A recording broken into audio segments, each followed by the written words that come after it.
did win a cooler. I just wasn't able to receive it.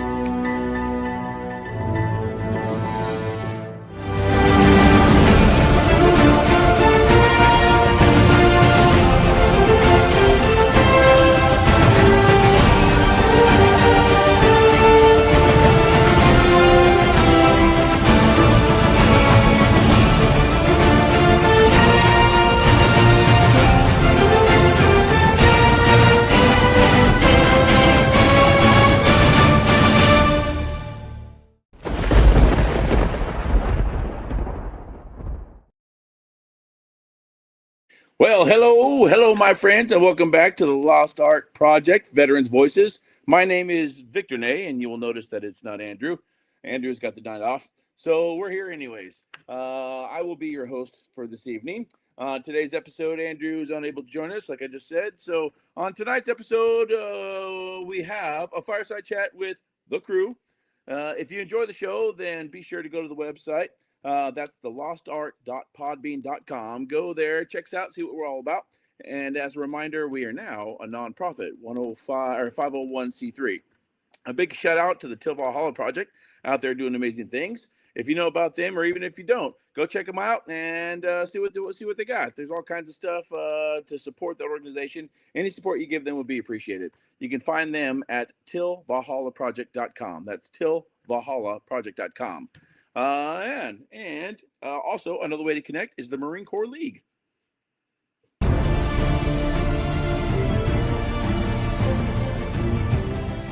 Are you a Marine veteran? Are you missing that bond you had on active duty? Then I have a place for you. Join the only congressionally chartered Marine Corps Veteran Service Organization, the Marine Corps League. Get that brother and sisterhood back in your life. Become one of the fewer, the prouder, a Marine Corps League member.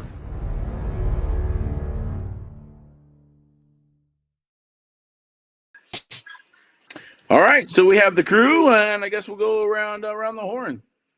Jess, how you been? I'm living that good life. So it's winter back in South Dakota again. So, but that means it's USA Hockey, and they took gold today. So I'm a happy guy. Yeah, it is. Well, good for them, man. Did you see the meme of the guy like taking a chainsaw to his TV when Canada lost? Oh, that wasn't a meme. That was like documentary footage. Well, where'd Mike go? The Mike meme game has been on another level today. It was what game? The meme game has just been on point today. Oh yeah. So where did Mike go? I have no idea. Oh man, maybe he saw that Andrew was in here and he said I quit. I don't know. All right, I see how it is, Mike. Let's see. Well, I just came back from a school board conference. Had all kinds of good stuff going on there. Got I mean, as with every conference, yeah, they've got clinics and breakout sessions and keynote speakers, but you know, the real reason that I go is the networking. You know, Yeah. I mean, we got 74 school board districts in the state of South Carolina. So a lot of them are, I mean, almost all of us are dealing with the same stuff: infrastructure problems, HVAC problems, you know, funding, how do we pass bond referendums, all these kind of things. So it's interesting every year to see and hear how all these different school boards across the state are handling the same problems that we're dealing with. So after a couple of years, you see the same people over and over. So it's nice. Get to make some friends across the state. And then also this year, I'm up for re-election. So talking to some of these people that, you know, have done re-election campaigns and been successful. So we'll see. I mean, it seems weird. I'm talking about re-election for something as, I don't want to say trivial, but a lot of people don't think school boards are that important. And, you know, it's one of those things, oh, okay, the school board, I guess I'll do it, you know, kind of thing. But I guess I still find enjoyment in it so far. It's the most, everybody's got a piece of it. So I don't understand why there would be the interest in it. It's the first level. It's the first level of government. I hate to say. I mean, I don't hate to say it. It's just reality. Yeah. Well, most school boards are not political organizations; they're civic organizations. Yeah. But nobody wants that. They want to be part of the political organization, so they run for their town council, their county council, And usually those positions come with higher paychecks too. We're the 10th largest school district in South Carolina, and we don't get paid a whole lot. The county council gets paid almost 4 times more than we do, and it's funny to me because our school district is the largest employer in the county. Yeah. We have nearly a $400 million operating budget. The county council is less than half that, or the county operating budget is less than half that. So like 3,000 certified, employees. There's no way that the county has that many employees. So I'm amazed people get paid for that. I'm sorry. For the school board? Yeah. Yeah, it's a shit ton of work. It's a lot of work. What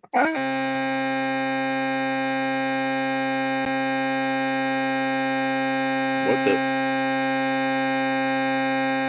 Anybody else hear that?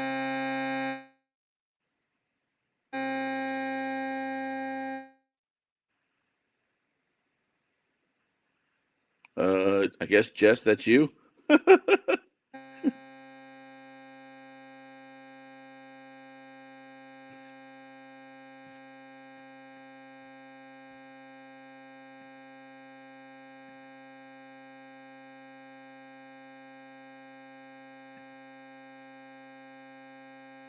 Wow. Okay. Mike went out.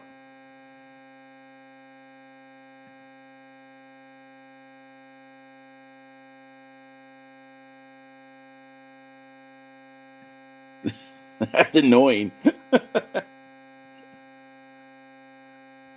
All I hear on my end is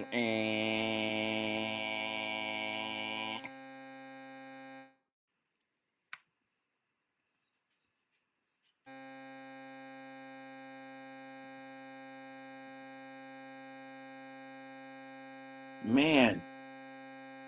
Mark isn't even here for the man to be knocking us down like this. What's going on? It sounds like some kind of feedback loop or something. I can't tell. Bye. Just went bye. I'm here all alone. All right. Nobody wants to play with me. I'll take my toys and go home, I guess. All right. I guess Mike's still trying to get on, maybe. Here, let's try this again. Hey, there you are. All right, I'll stop playing with the phone because it's tied into my phone and this. And I was looking for a funny meme because it was George Washington talking about snow Mexicans and hockey. So I'm like, well, no, that made me laugh. It was like I didn't want to mess. Summarized it. But yes, the memes are hilarious today. I just hope we're all good and we realize that they're, our friends to the north. But yes, so I don't know, man. I think local government never gets the attention it deserves, and yeah, people aren't paying attention because they're getting distracted by the high level stuff. And I think that when they start talking about property taxes and everything that affects them directly, my assessments come out every year, and I just get angry every year. Like, well, come on, guys. Yeah. Prior to 2019, we hadn't passed a referendum for any construction or infrastructure for 11 years. So 2019, we got a brand new superintendent came on board. Prior to 2019, the previous referendum attempt was failed with only 28% approval. And then the new superintendent came in and could completely flip the script. In 1 year, he passed a referendum with 68% approval. And then 4 years later, passed another referendum with 72% approval. All because of all the citizen-led review committees and oversight committees that were all volunteers from the citizens. So that gave so much transparency to what we do as a school board and spending the taxpayers' money. Taxpayers want to know that what they vote on as far as, spend my money on this, they want to know that the money's being spent on that. And I don't blame them. I'm a taxpayer. I kind of appreciate it too. But it's that really went a long way for doing all that stuff. So it's I'm kind of lucky to be working with the superintendent. He's a real smart guy. Last year, 2025, he was the superintendent of the year for the state. So I mean, real smart guy, and is able to navigate for a civic organization. He's able to navigate the politics of it very well, along with kind of working our way in with the county council too, which you have to be able to do because like there's property is being approved for single and multifamily, residents, and we have to know so we can plan accordingly with schools and all this kind of stuff. So he's doing a great job.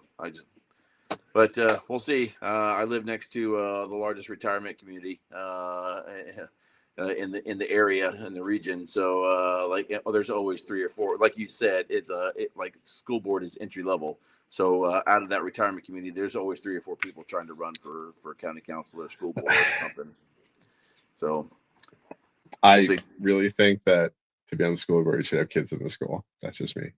I did. And just, I know it's elementary and it's like limited thought, but I just get really frustrated when people that don't have kids in school are showing up to meetings and screaming out books the kids are reading. I'm like, come on, guys. You had your chance. I don't need grandparents parenting. It frustrates me sometimes. Yeah, I considered not running again because my daughter graduated last year. So my first 3 years on the board, my daughter was in school.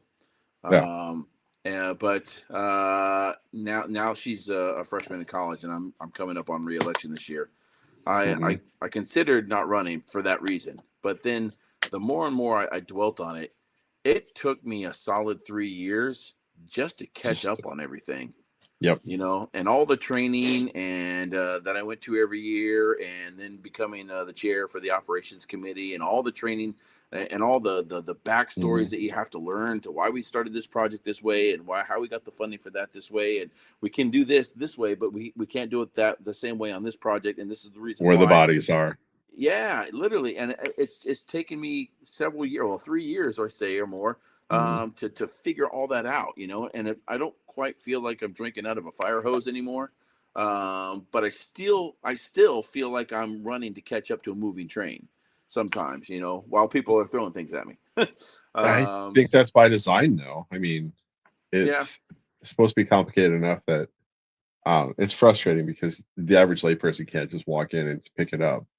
You gotta be the junior member for a cycle, but then you want term limits because you don't want somebody just parked on these levels of government for a career, and that can be frustrating too. Yeah, we just had a guy retire from the school board that had been on for 30 years. That seems excessive. Yeah, we have term limits all over in the state, so we really can't even begin to talk about it. We are the term limit state. Sioux Falls mayor 2, then out. You can circle back after a cycle, but governor, same thing. The only thing we don't have term limits on is our state senate and our senator and our reps. Our rep, I mean, but the state senator, state rep, term limits. Governor, term limits. You can bounce between, so you go to the House, to the Senate, to the governor, and then up to national level. But I don't know. It's interesting seeing, but the bureaucrats can run it. And if you're not careful, they can get really. So I don't know. We had some generational changes in the city real soon. So one of the biggest producers of Smithfield Foods, hogs, they're moving out of downtown. So they're moving up north industrial area, and the town that they're going to be next to is like, what are you doing? Because there's a certain smell that place has. Because I think I've heard upwards of 40,000 hogs a day are getting processed through there. Yeah, that's a certain smell. But that plant's been there since 1907. So it used to be like John Morrell. So, I mean, it's in the prime area for development, right next to the Sioux Falls, the falls that were named after. And then the penitentiary is going to move too, because that's the original penitentiary. Our penitentiary this is the story in the state. And this is like when they made South Dakota, the capital pier, it's central. And then they got the mining school out in Rapid City. They got the land grant school in Brookings, that's SDSU. They got the law school and the med school down at University of South Dakota, Vermilion, and then Northern up at Aberdeen is like the teaching college. Sioux Falls wanted the penitentiary because the business is always going to be there. That's been the joke. But we have this rose quartz in the quarry by the falls. So the prisoners were actually making the penitentiary they were living in. They had to quarry it and carry it up the hill. Wow. So the 1880s, 1890s. So, but yeah, that thing has been around since 1890s. It's going to get moved, and yeah, it's not in my backyard. Nobody wants the hog processing plant, which is untold millions of dollars in every year, in salaries. Penitentiary, not my backyard. So they just like stop it. And they're trying to fix some things, modern day problems. So yeah, I don't know. They're in session, so we hear all sorts of fun things. My father-in-law and my mother-in-law and father-in-law have a 180-acre farm. I think I mentioned it on the show a couple times. But hog farm moved in next door, and it definitely has a smell. That's what farms are for, though. Yeah, I hate to say it. That's what dad calls it, the smell of money. That's the smell of money. And people, oh God, it's just responsible farming, responsible ranching. But you don't buy an acreage and then bitch about the smell. You don't. That's literally, if you don't like the smell of shit, you shouldn't be living in the acreage, because that's just, it comes with it. So, yep. Luckily, though, the wind's not always blowing downstream too often, so it's not too bad. Smithfield will make a certain part of town smell every year. Like, I don't live on that side, so the town that I met my wife in is it's called the City of Five Seasons, but all the locals call it the City of Five Smells, because there's a Purina dog food plant there, and I think it's a General Mills cereal plant. So like, and they make like 3 or 4 different types of cereal. So on any given day, it can smell like Captain Crunch or Purina dog food or whatever. It's just as long as it smells at the same time. That's how you wreck Captain Crunch for the rest of your life. Totally. Is it dog food or is it Captain Crunch? Why not both? Oh my gosh, that would dude. So what's going on? Current news. I was watching Mexico today, Puerto Vallarta. So, cartel leader got smoked, and now it's full on. Menso, or is that how do you say it? Mencho, yeah. El Mencho, yeah. Yeah. So, yeah, Jalisco and Puerto Vallarta are completely under siege right now. So it's straight up just running gunfights in the streets, narco. I saw a Costco with a parking lot, just shit's on fire everywhere, like burning cars. So you don't touch our Costco's, number one. It's like you don't touch our boats, you don't touch our Costco's. That's like the American way. Right. No, so it's cartel, and the cartel is the Mexican government sending teams, and I assume it's Mexican government. There's a lot of things being said that they might have had some special assistance. So we don't talk about Fight Club though on this podcast, I have a feeling. But yeah. But no, I mean, Fight Club, right? We don't talk about Fight Club, bro. But no, I mean, it's I got a friend of mine who's down there. He's on the other side, but I'm like, dude, you good? He's like, I'm worried about I heard about that today. It was the DHS rescinded TSA pre-check and global services. Like it no longer applies, and it got taken back. Say that again? 6 hours later. DHS rescinded TSA pre-check this morning. Like, so there's no TSA pre-check anymore. Yeah, and then global entry, and then like, and everybody's losing their shit right now because you pay for pre-check, right? Yeah. Frequent flyers. And then it was like, oh, it's back on. We were just kidding. It's like, it's been like that all week with the government. They say, this is what we're doing. And then like 2 days later, like the VA put that thing out this week saying, hey, if you're taking your meds, we're going to start downgrading your disability. And everybody's like, wait, what? So it's just everybody's going to jump off their meds. I mean, it's like this weird thing that just keeps popping up. Like it's a policy in the AM, and the PM gets rescinded. So it's just like, what are you guys doing? It's like this yo-yo back and forth this week. I wonder, it makes you wonder if it they just kind of it's a window for a reason. Are they specifically trying to catch a certain thing? Are they trying to I flush out some just, kind of fraud behind the scenes we don't know about, or so I don't know. I, I think they're floating a lot of things and seeing where the boundaries are. Yeah. And I can't really go down that. There's a whole, like, what are they doing? I don't know. Yeah. But it's like, okay, there's certain things you kind of just go against. So like here, I'm working on this, working on this, working on this. I got this full-time life thing going on. I got a full-time job, full-time family, full-time. I got full-time hobbies too. I do a lot of volunteer work. I'm like, I don't have time to watch the news every day about a VA policy or a TSA policy, or like, just let me hammer my thing down so I can get done and get back to what I want to be doing, what I have to be doing. Yeah. It gets a little frustrating. So there's been a lot of hiccups in the last couple of weeks on this. So it's getting a little frustrating. Like, just Yeah, pick a so policy, that guy stick with that it. Andrew had on here a couple weeks ago with the newsletter, he started Yeah, sending me his newsletter, and there's a lot of really dude, good stuff in there. there's a lot of information there. Yeah. Well, we're going through it right now. My wife's father passed, and we're going through DIC, these other things for Ooh. his widow, for my mother-in-law. We're going through estate and like all these other things, and it's dying's not cheap. So, I mean, Yeah. like I said, we got lucky where we live. We moved them here from California because we have a support structure in place here that we are very familiar with, and we know them.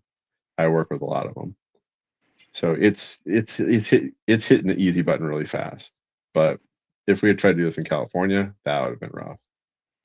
So Yeah. No kidding. that can get really frustrating really fast. So yeah, not alone. Yeah, I know. It's You dropped out, and then I'm like, I'm all alone. You are alone. Not anymore. It just popped up on my screen. So Yeah, I saw that no, too. but I mean, no, but I mean, it's been interesting watching like the policies change and shift, and like it's like trying to nail Jello to a wall some days. Like, what's still applicable, what's not. So that can be frustrating, but yeah, we are where we are. You are alone. Yeah. Yeah. So like I think I mentioned on the show. All right. I mean, my wife and I when she went with me to the conference. We drove 4 hours one way, Oof. and then on the way back, we dropped through Charleston to visit the kid and take her out to lunch. But more conversations about our in-laws farm there that we were just talking about a couple minutes ago. Mm-hmm.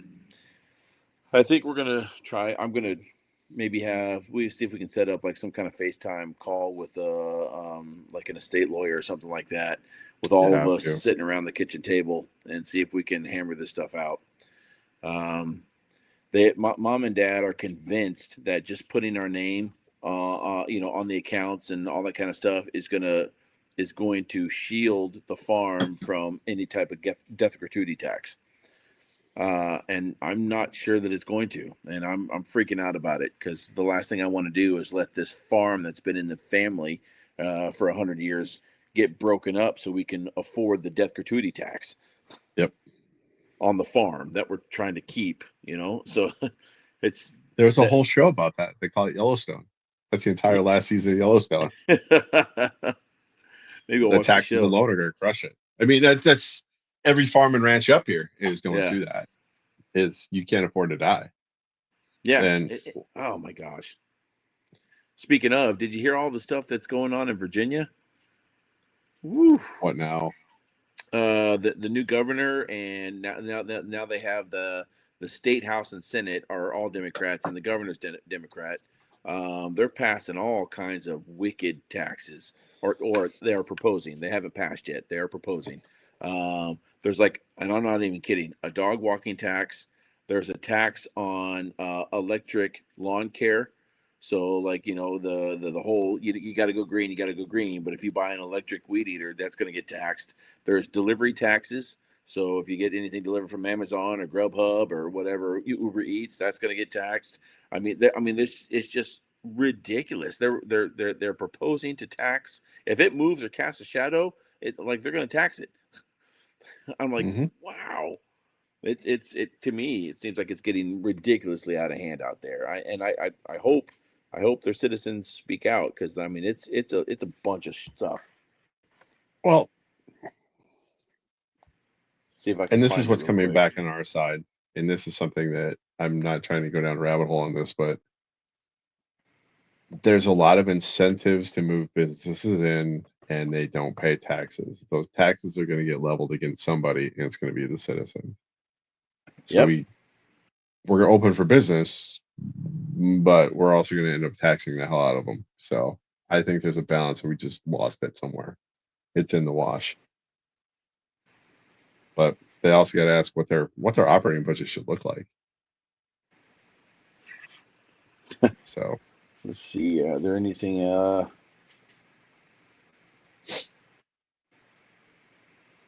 So increasing tax for high earners, of course. It's always, the rich have to pay their fair share. Um, let's see what else. Yeah, that's not it. no, there's not a balance anymore. Where'd it go? But the us versus them, I think that's a interesting. Creates two more tax brackets, one at 8% and 10%. Authorized sales tax hikes for various transportation districts. Impose new tax on each and every delivery in Northern Virginia. That's Amazon, Uber Eats, FedEx, UPS. Imposes a firearm and ammunition tax equal to 11% of the gross receipts of the retail sale of any firearm or ammunition. Expand states' retail sales and use tax to extend to a broad range of services that have traditionally been exempted from taxation. Um, Household services such as dry cleaning, laundry services, companion animal care, which is the dog walking one, residential home repair, taxes on maintenance, landscaping, or cleaning services, additional taxes on engine repair, vehicle repair, repairs to alterations or to tangible personal property, storage of tangible personal property, and delivery or shipping services will all become subject to a sales tax. I mean, it's like literally cast a shadow, man. They're trying to figure out a way to tax it. But wasn't that always part of a sales tax? And that's what I'm saying. Were they exempt from sales taxes before? I don't know about the Virginia. I don't know. Um, I hate to say it, but I don't get it. I don't get it either, and it's and to what end? To what end? Why do you have to raise all this money with their taxes? Yeah, exactly. Shopping on base is going to be more important for a fetch. And I'm glad Yeah, that's open on the AFI side, but we are not anywhere near an AFI in this state. But I mean, we're not in Virginia either. I don't know. I hate to say it, but I pay taxes on sales tax and I pay property tax.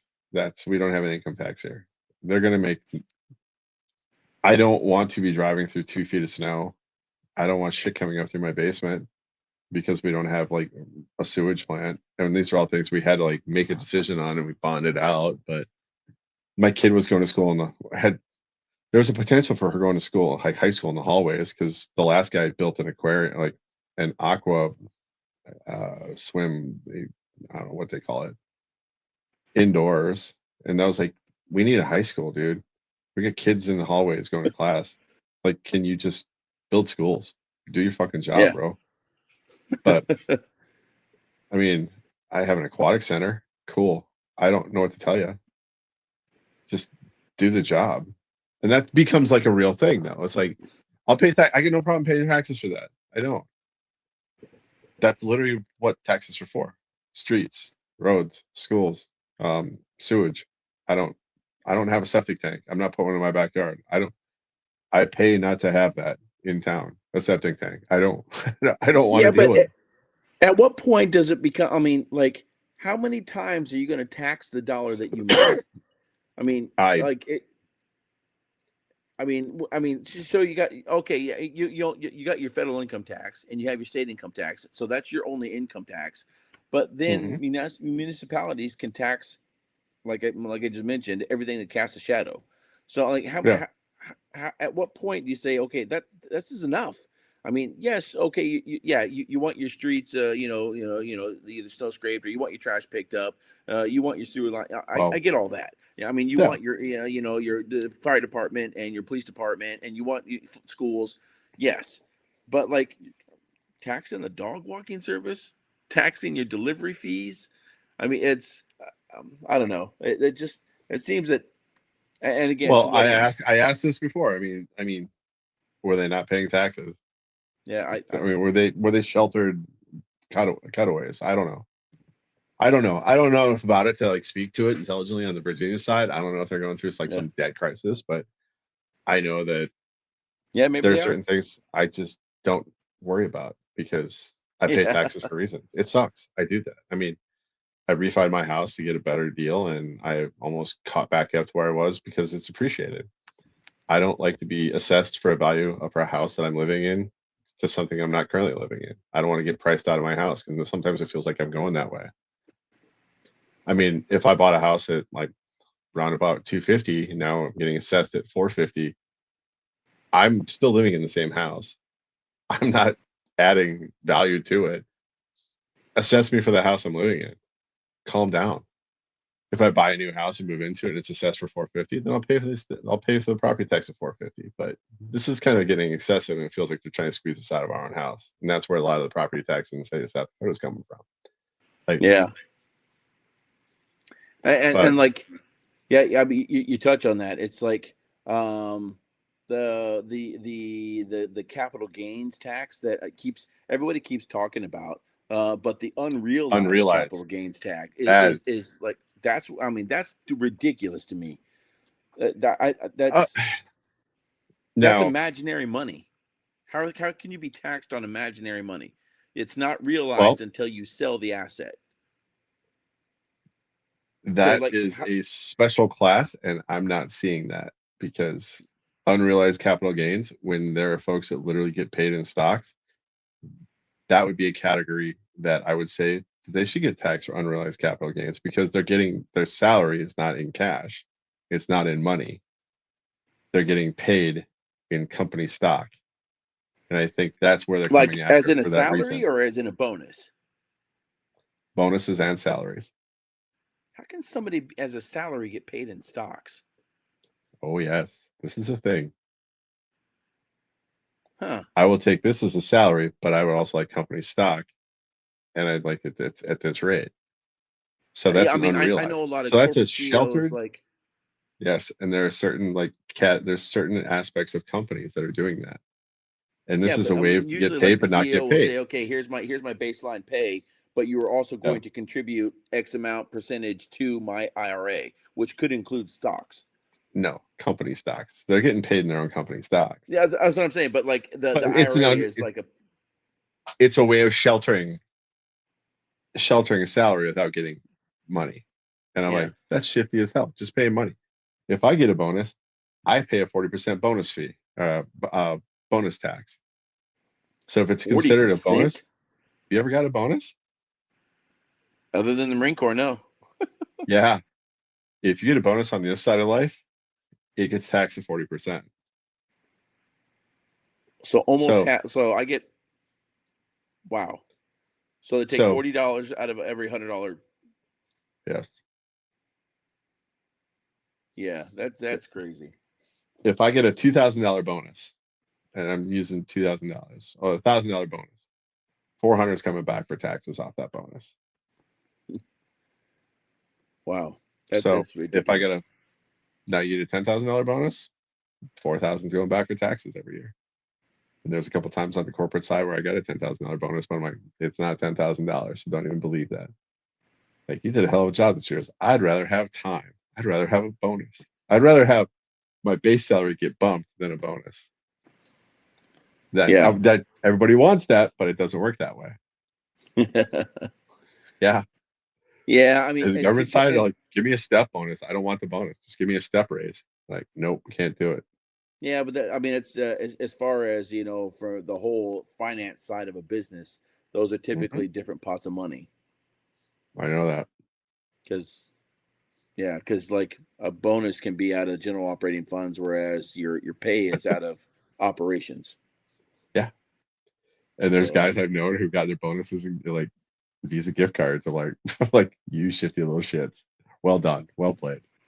But yeah, no, I mean, this is how it's always been, always how it works. And the tax code is just I did my taxes. Shit. I I pay my $3 because I never withhold enough. I uh case in point, I never take out enough for withholding. I put 200 a check into a money market, let it rip for the year, and then come tax season, I know I'm going to pay out. I pay my $3 fine for not withholding enough, but I'd rather use my money and I'd rather let it accrue interest throughout the course of the year. But there's a trick. So all these people getting like, I get my tax refund bonus, and I'm like, it's not a bonus, it's your money. They used yeah, it and you didn't. So there's an adult thing that a lot of kids don't realize. yeah, They go hog wild. And like, I get my tax refund. I'm like, God, dude, just balance it, bro. I paid a decent amount out of taxes this year, so I cut a check every year to the IRS. I'm like, here you go. Like, you've been assessed a $3 fine for not withholding enough. I'm like, cool. I'll take my $3 fine because I got 10% of my money markets this year. Thanks lots. And it's yeah. liquid. That's whatever. It's I adulting. just It's adulting. It's hard. yeah, but well, a $3 fine because you didn't give us enough money for us to hold Yeah. on to. Yes. I'll take that. Again, Cool. an unnecessary tax. That's all it is. No.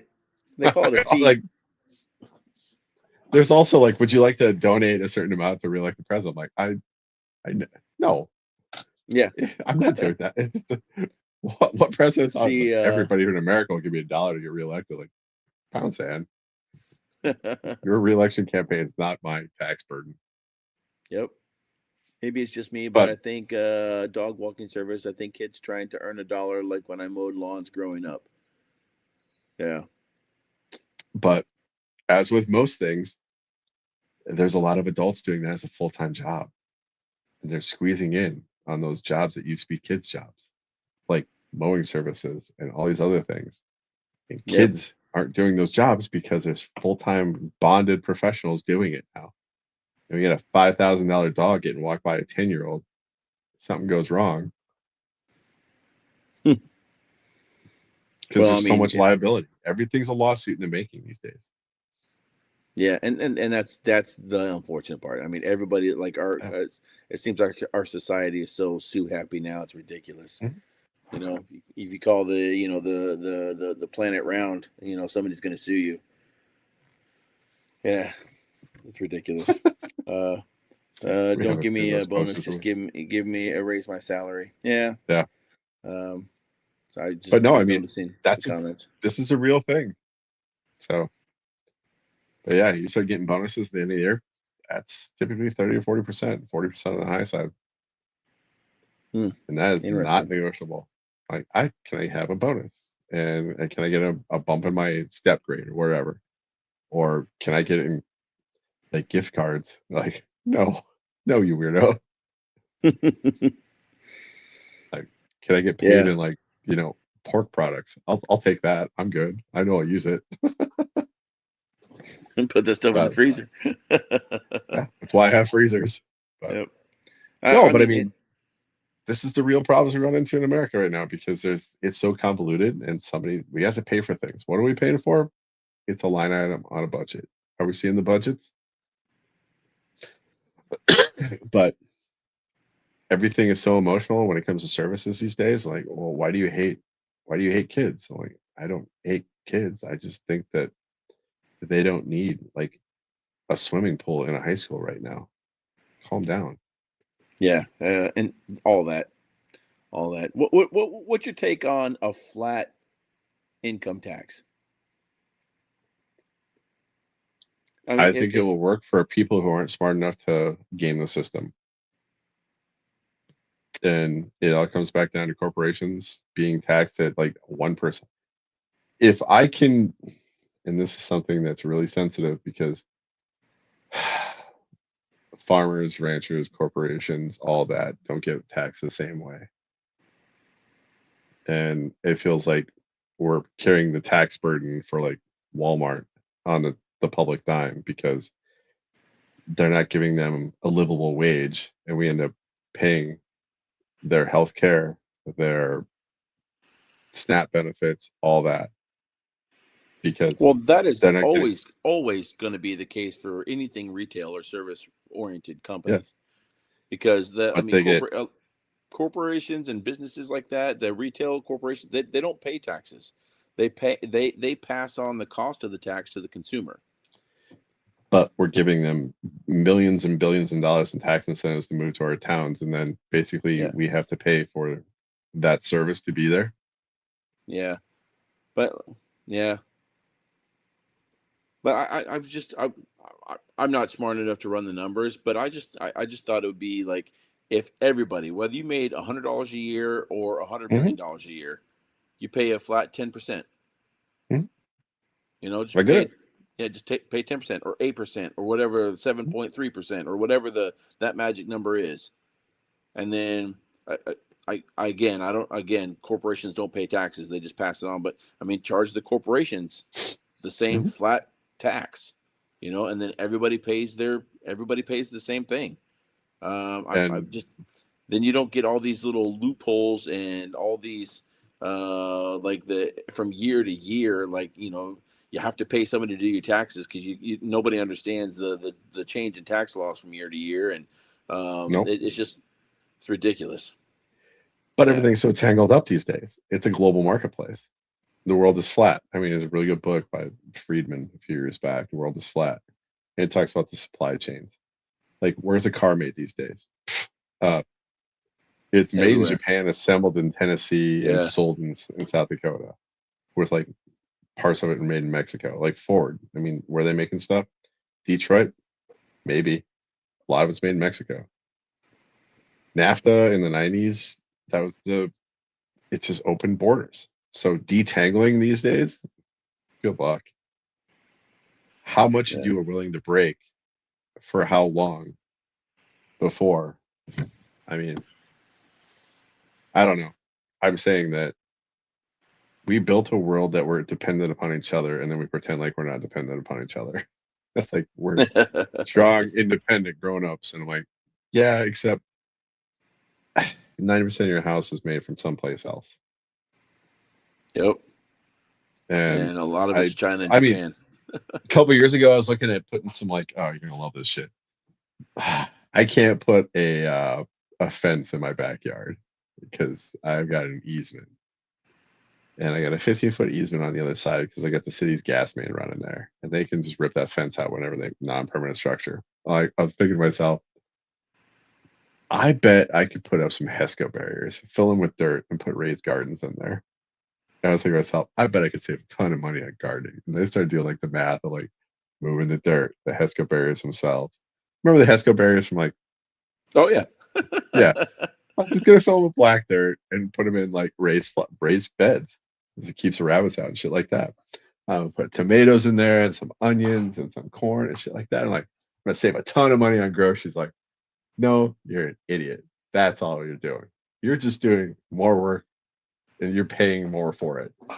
So, but in my mind's eye, I was like, I'm gonna become more independent. Like, dude, the 45 bell peppers I eat in a year are not going to come close to what I'm going to put in for cash on this. And they're like $3.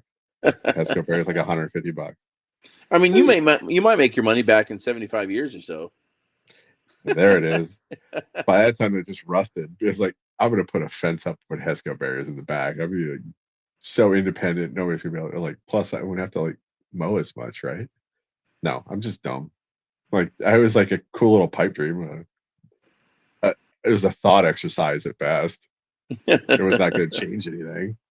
Yeah. But it's like, I'm going to raise my own beef. Like, dude, hobby farms, they're just, you know, call him, a millionaire farmer, right?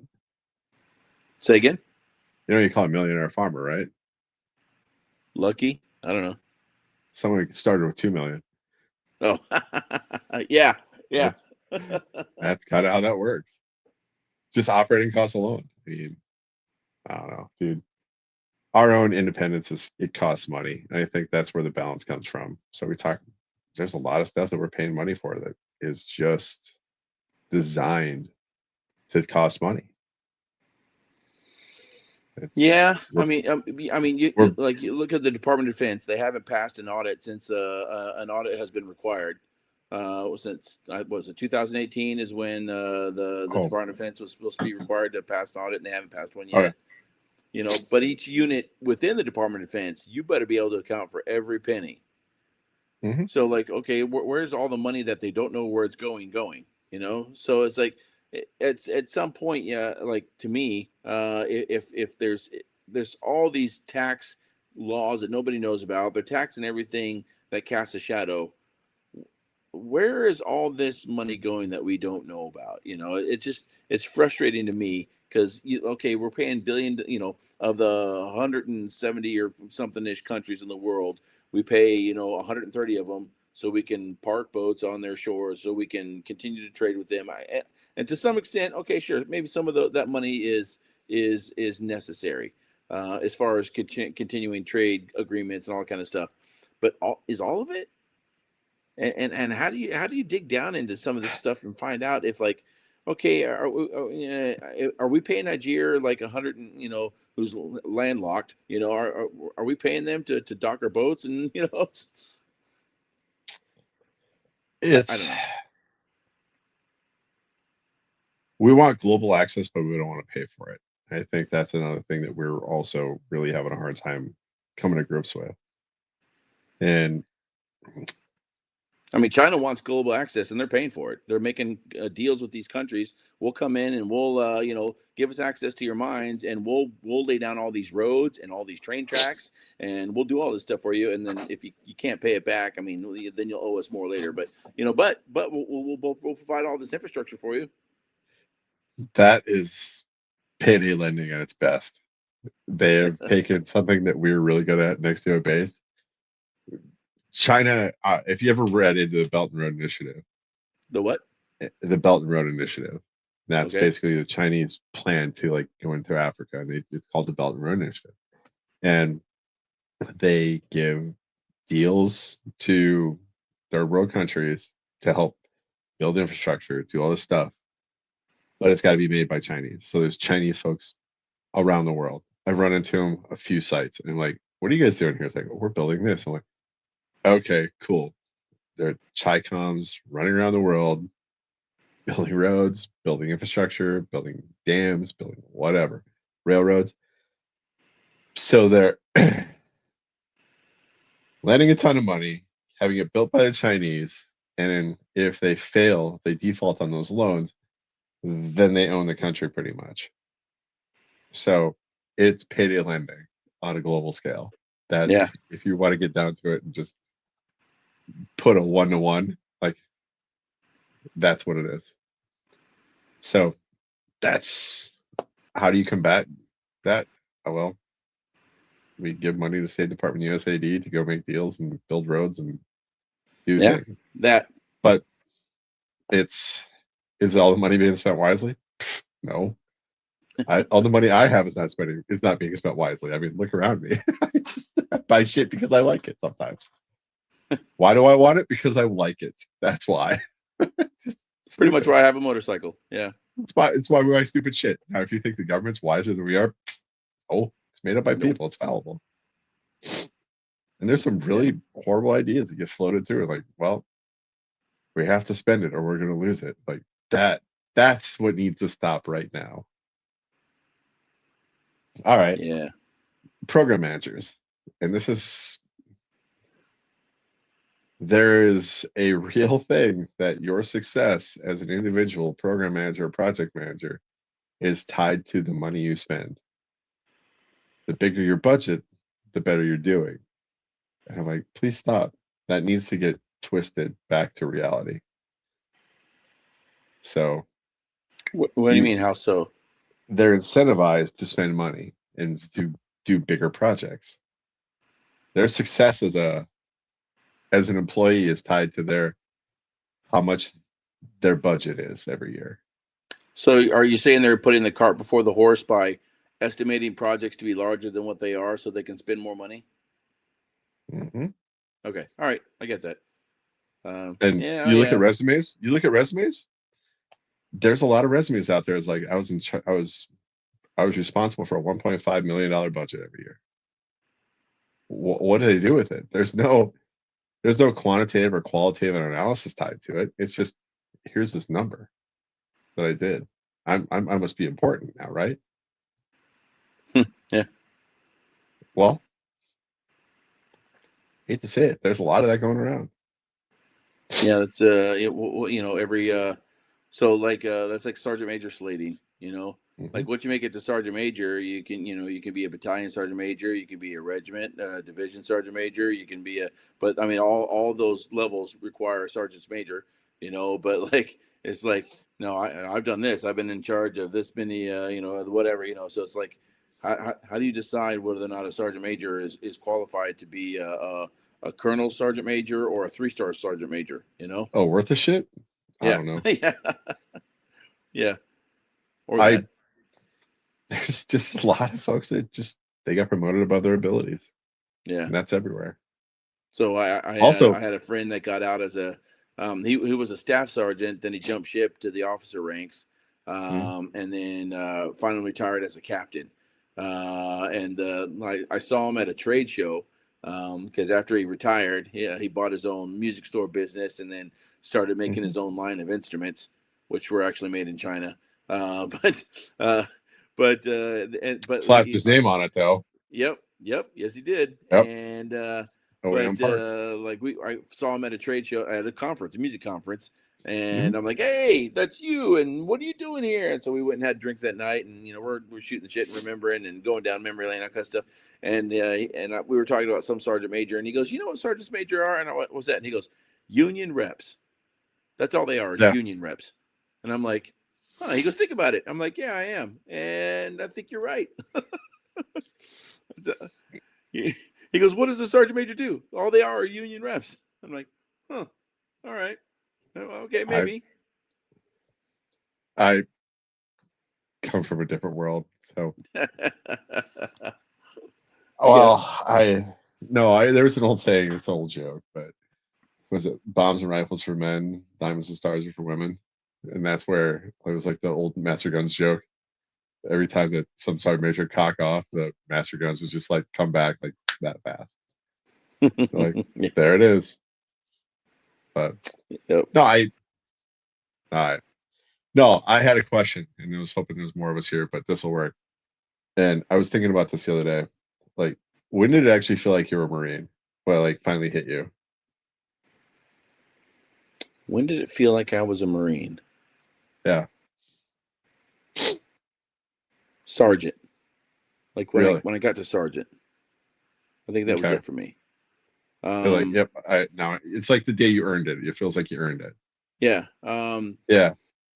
I was like not a senior sergeant. I was like, as far as all the sergeants in the unit, I was like, there was Hmm. 2 or 3 sergeants senior to me and 3 or 4 sergeants junior to me. In the band, we didn't. Our platoon sergeant wasn't a staff sergeant; it was a sergeant. Yeah. So that they the senior command element made me the platoon sergeant, and there were 3 Hmm. sergeants that were senior to me. And that's when I felt like I was a Marine. I was Hmm. doing Marine shit, when I had an Yep. entire platoon. So Yeah, that's just like because they always talk about like there's something on Reddit the other day. It's like, what's it's a a good Marine? question. Like you gotta go through boot camp or you get the Eagle of an Anchor, and I'm like, that's just that's I mean, the being ceremony knighted. where they put it in your hand is cute, you know. I we didn't have And it. I didn't yeah, have it. You didn't either, I'm sure. oh, I Like did. what year did you come in? I came in '99. Okay. Yeah, so I had the crucible and all that kind of stuff, and then No. hike to the top of Mount Motherfucker, or whatever it's called. Yeah. But yeah, I think it Yeah. depends on how long you served.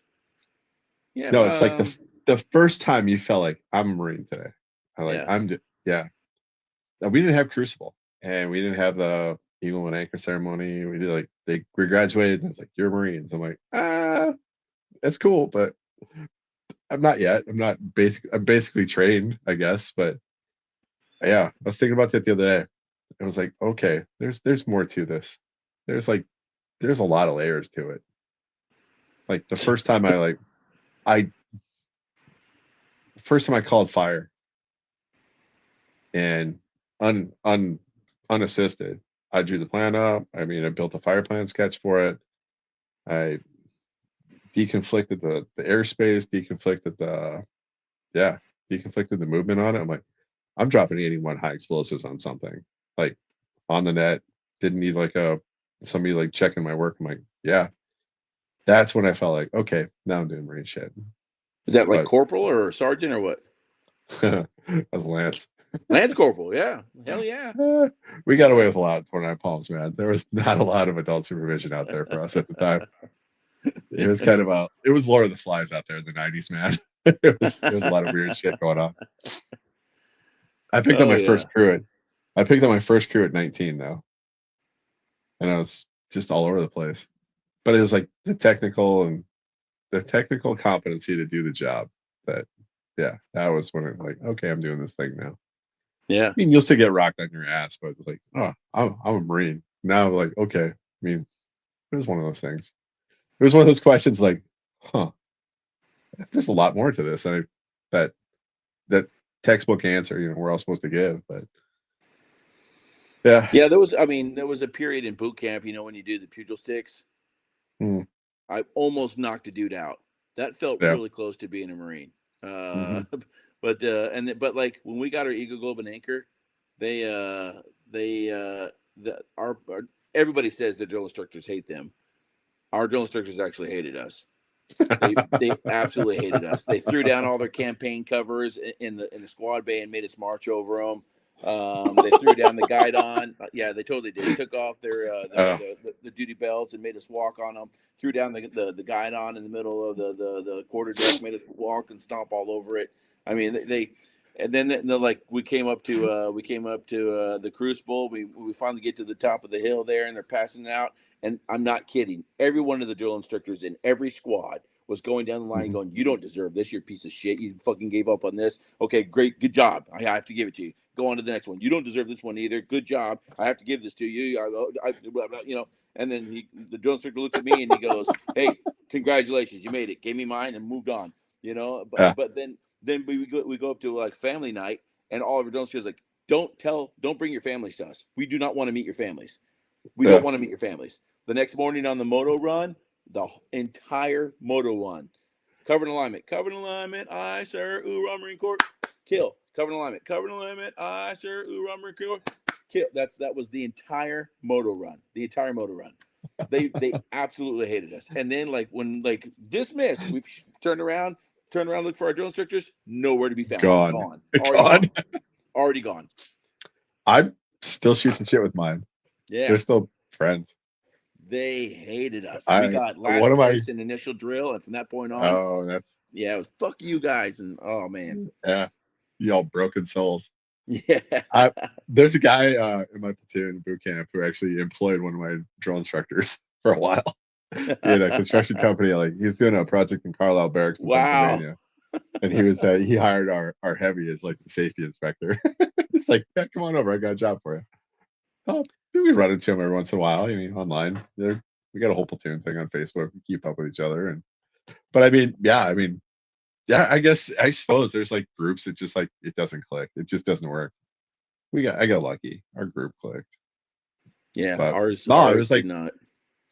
I don't know. It was like you get done with boot camp and you go to SOL, like school of infantry for us, and then you got like the kid who graduated 2 weeks ahead of you is in charge of like your platoon for that week. I'm like, dude, you've got 2 weeks more experience than me. Shut the fuck up. Then I get to fleet, and the guy that's my vehicle commander, he was a class before me in LEV school. I'm like, dude, you know about as much as I do. Just shut up.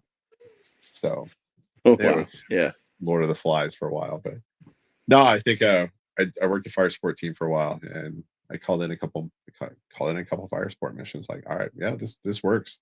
It was a real thing. Yeah. Oh, that's a good question. When do you feel like a Marine? That's a good question. Yeah. Like, Anybody? yeah. We got any live people out there that have any other Someone, comments?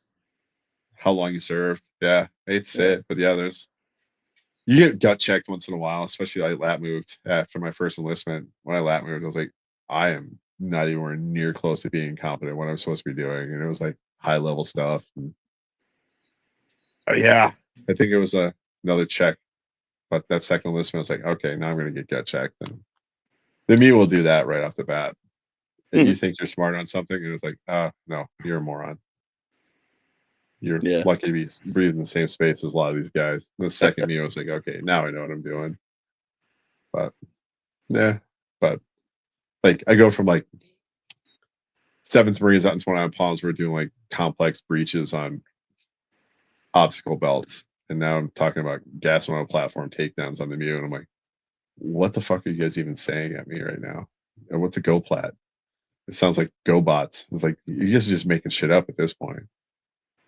So amphibious assaults, you want to feel dumb? Sit in an amphibious assault confirmation brief for 3 hours as they talk about tidal platforms and tidal wave, like everything. It's just where the tide's at. Where's this at? Where's this at? Where's this at? Where's your fire plane? What's this? It's all integrated in. You're like, holy shit. Yeah. That's a gut check. I play drums. Yeah. So we had this, oh God, it was like 2002, and we're prepping for a Mew.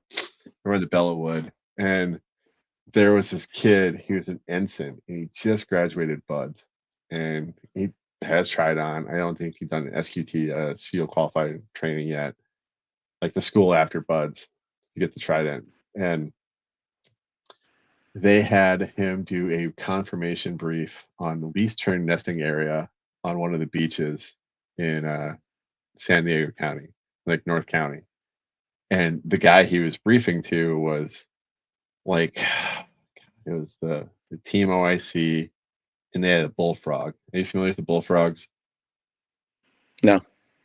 It's the longest serving SEAL at the time. They call him the bullfrog. Oh, okay. So you remember Survivor season 1? Like yes. Rudy, he was the bullfrog for a long time. Gotcha. And Okay. we actually watched that episode at what was the name of that SEAL bar? McPee's in Coronado. And the whole bar is like full of like every SEAL who was like, yeah, I know him. I was on his team. I was on my second team. He was like this guy to me. I was like, all right, all these guys are, and they're all watching it there. And it's just the SEAL shit hanging on the walls everywhere. And we're like the Mew and the ARC, and we're all kind of doing our rapid response planning process training down in Coronado. And we're in there watching it. And when he lost to that guy who was like naked the whole season, that place I thought was going to get rioted and burned down. I thought Coronado was going to look like fucking Mexico today, dude. Like, they're gonna start tipping cars and burning shit, bro. but no, I mean, but so this kid, he's briefing this least turn nesting area, like brief to the bullfrog, and he just got done with the Naval Academy. He's got done with BUD/S. He's like Captain America, and he's literally shitting rubber nickels because he can't figure out how to do a PowerPoint brief on this. And we're just like 4 or 5 of us from the ops shop was like, we're coming through, like going through the wardroom for a couple other things. And he's like, you all right, bud? And he's like, I don't know what to do, man. I was like, all right, what are you trying to do? So we're moving stuff around on the PowerPoint brief, hooking him up, like setting him aside. He's like, and then he's like, I appreciate this more than you guys know. I'm like, dude, you're like a SEAL ensign, dude. You're on a team. I mean, how is this rocking your confidence? It's like, I don't feel like a fucking SEAL at all, man. I can't do a brief. I don't know how to work PowerPoint. I'm like, Jesus Christ. This guy's confidence just rocked it. We're just trying to give it back to him. But yeah, it Can was you like do this? one of those All right, moments. you're still qualified. Yeah. Yeah, dude. I mean, he's like, yeah. I mean, it's just Captain America. He just looked like Captain America too. But PowerPoint shook his confidence. But a lot of what he was doing was like, you're in the operations planning side, so you got to be smart on this. But yeah, we kind of helped him out a little bit, got his feet back underneath him, and he briefed out all right. He's like, do you want us to just kind of hang out in the back and pretend like we belong here? He's like, yeah, that'd be a good thing in case something goes wrong. I'm like, yeah, we got you, bud. He's a good kid, but he's just out there doing workups with us. But yeah, yeah, you'd be surprised how many like people they're like they are shook to the core over public speaking. Just getting in front of people and talking, Oh yeah. like causes people to shut down. I was like that as a kid. Yeah. Yeah. I just stopped giving a shit what they think. Like, this is literally the information I have. I'm gonna present it in the best way I know how. If you like it, great. If you don't, I'm not basing my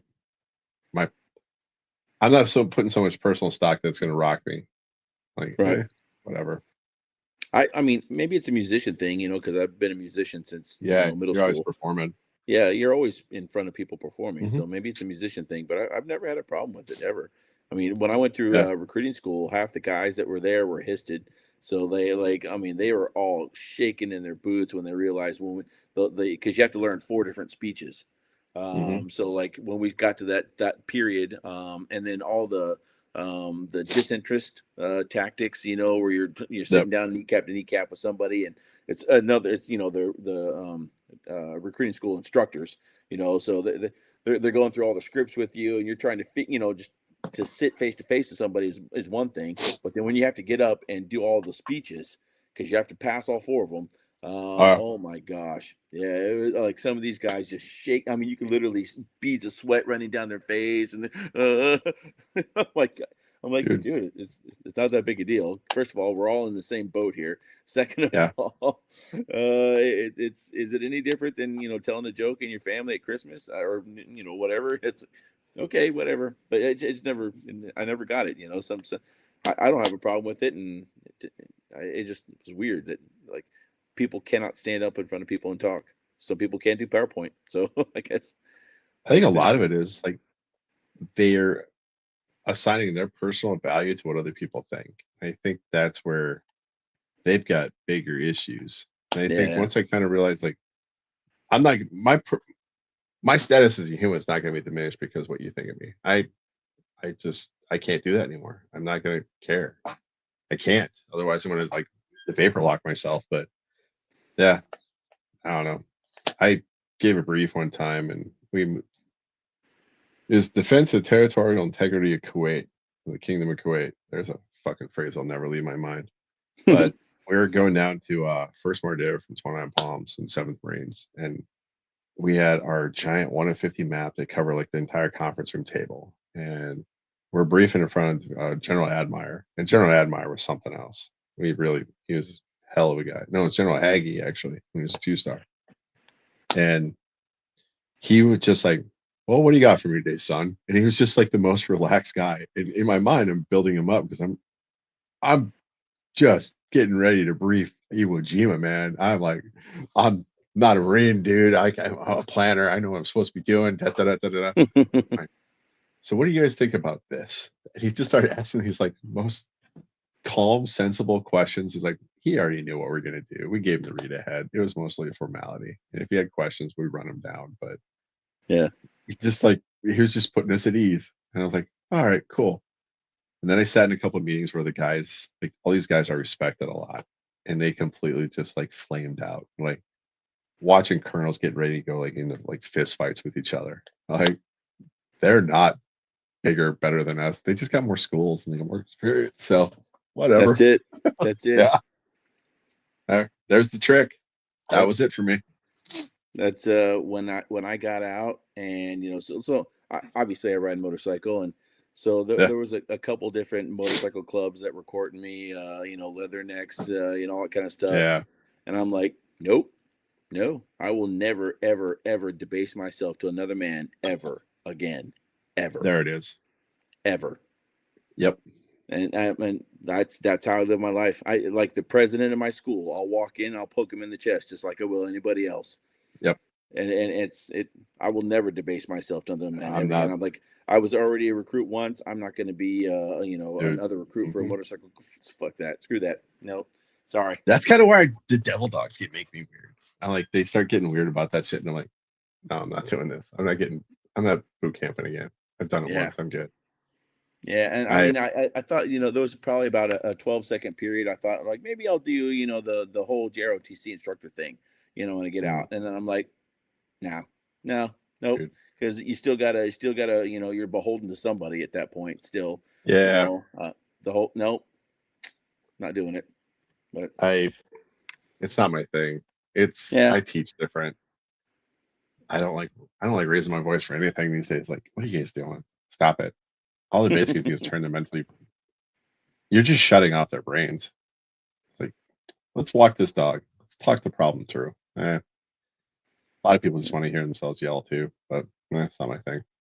Yeah, and there's some of the aspect of like you're retired. Can you not take off the uniform? I mean, it's some people that Yeah. they don't know how to I don't want to say reinvent, but remember what they were before the Corps. Like that. Like and I mean, obviously Yeah, the I see what you're military, saying.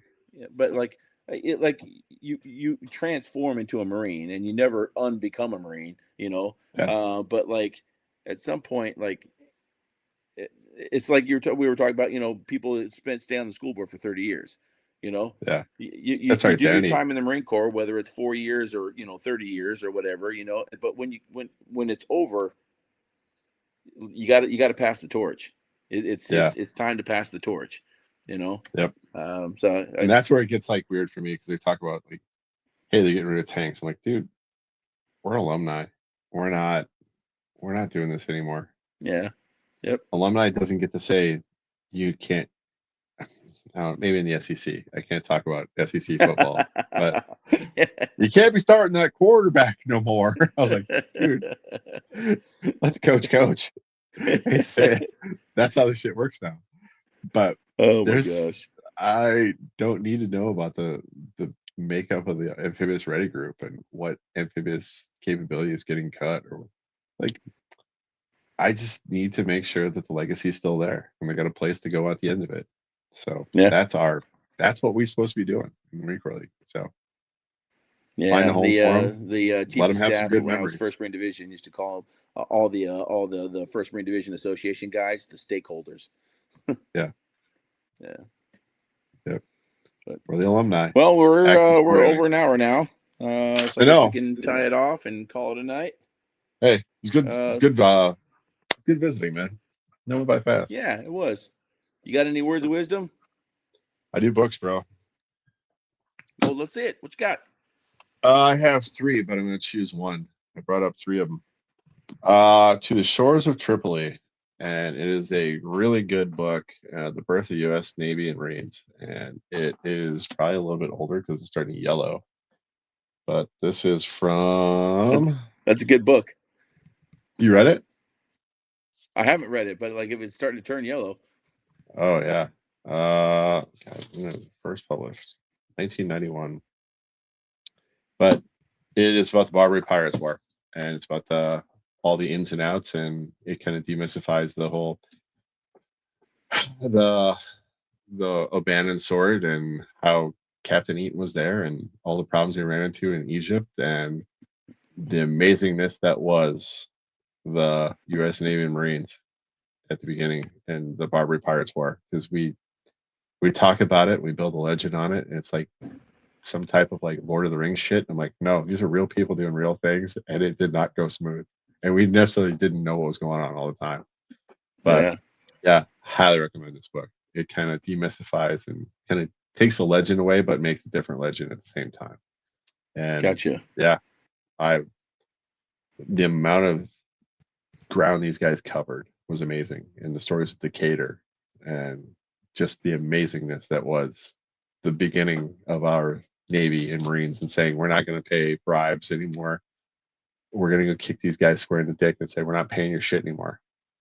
Because everybody in the region, everyone in the Mediterranean was getting just shook down. It was like the mafia, and it was slavery and everything that we were like, nope, we're not doing this anymore. We're not going to appoint part of our budget to pay off people that hate us. Sound familiar? There's a couple of things we could probably talk about here. But in the beginning, Thomas Jefferson said, give me a navy. He sent them overseas and said, go cause problems. And when they caused problems, he said, oh, yeah, Congress, by the way, I sent the Navy to the Mediterranean to go cause problems. So, and captains back then had an amazing latitude of decision making capability that we have started to lose track of. So yeah, because when it's mail been takes eroding you for the last 2 or 3 generations now. 6 weeks to get a message to somebody, by that time you're already 15 decision points past that. So, Oh yeah, it's a really great book. Highly recommend. And all right. like I said, it is by ABC Whipple. So I kind of broke out some of my favorite books from back in the day. Yeah, 1991. But highly recommend. And it is. There's not a lot of pictures in here. I hate to say it. There wasn't a lot of cameras back in the early 1800s. Right. But it is with notes and index. It's 357. So. Oh, that's not bad. Yeah. Nope. Well, based on the conversation that we started the podcast with, I'll say it's not so much about what happens in the White House, but what happens in your house. Bingo. So yes. Yep. I think we need to be better Americans before we start talking about making a better America. Yeah, that's a good way to put it. I like it. All right. Well, let's see. I don't have the sign off, so take care of your buddies, and if you know somebody is struggling, help them out. Every life lost is one too many, and there it is. Dial 988, press option 1, or text 838-255, or you can go to veteranscrisisline.net. Any of those options. It's one life lost is one too many. I love you. Jess loves you. We all love you. And then, like Andrew would say, change your socks, stay motivated, and all that stuff. Yes. Change your socks.